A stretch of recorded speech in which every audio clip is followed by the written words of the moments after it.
It's almost unavoidable these days. Everybody has one of these, and most of us are like, hey, what's going on? Like talking to people while your head is buried in the phone.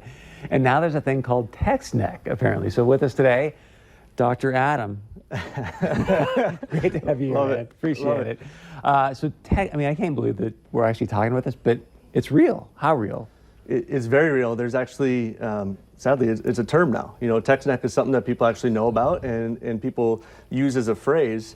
And very recently, actually this summer, there was a research article that came out, Australian research, that showed people are actually growing what they're calling horns on the back of your head from increased forward flexion with our neck. They did a study where they were taking x-rays of the back of people's head, and there's actually kind of a horn, for lack of a better term, do that extra strain and strain. I'm going to make a safe assumption that that's not healthy.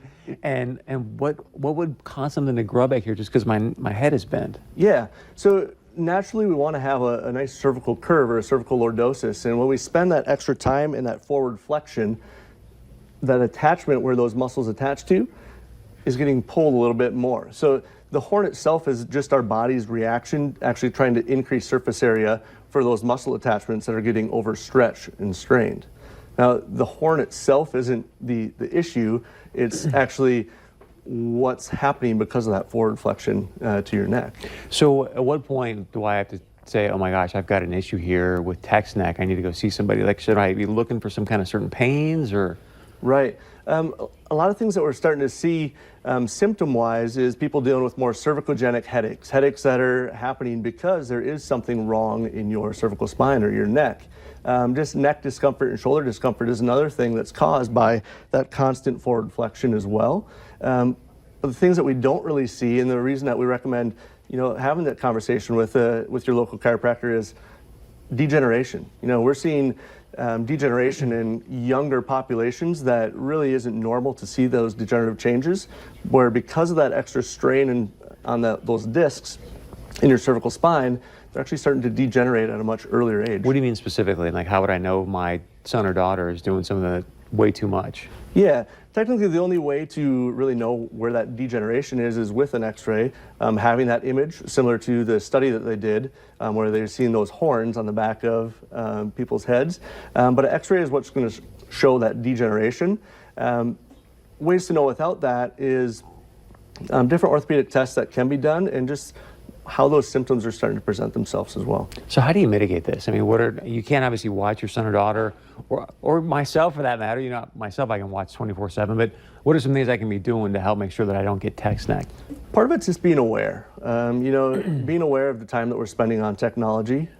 Technology isn't something that's going to go away anytime soon, and we're kind of in that tablet revolution still, where everything we're doing is on some form of technology in our lap in front of us. So things that you can do, there's different exercises out there. One thing that I always try to remind myself is actually giving myself a double chin. And as funny as that sounds, but without tilting our head up or down, literally just trying to push our head straight back. And that's actually going to help kind of combat some of that forward flexion that we're causing with that cervical spine. Anything else? I mean, would you say, hey, if you're doing an hour a day like this, or any time limits you'd put on it, or? Really no rhyme or reason to it. Just goes back to trying to find that balance between that forward flexion and what we're doing in front of us as well. Wow. Anything else you want to add that I'm not asking you? The only other topic that we talk about a lot when we mention text neck is just the analogy of a bowling ball. If we hold a bowling ball nice and close to our body just like this, it's not that heavy. But as we take away that curve, which happens over time with that forward head posture, all of a sudden that bowling ball gets quite a bit heavier. And that's the same thing with our head, like it or not. Our head's 10 to 14 pounds like a bowling ball is. And for every inch forward that our head goes, it adds 10 pounds to the stress that our shoulders are carrying. So I should be doing a lot more text to talk, you're saying too? Just, hey, check me out. Not a bad idea. Not a bad idea. How can people get a hold of you?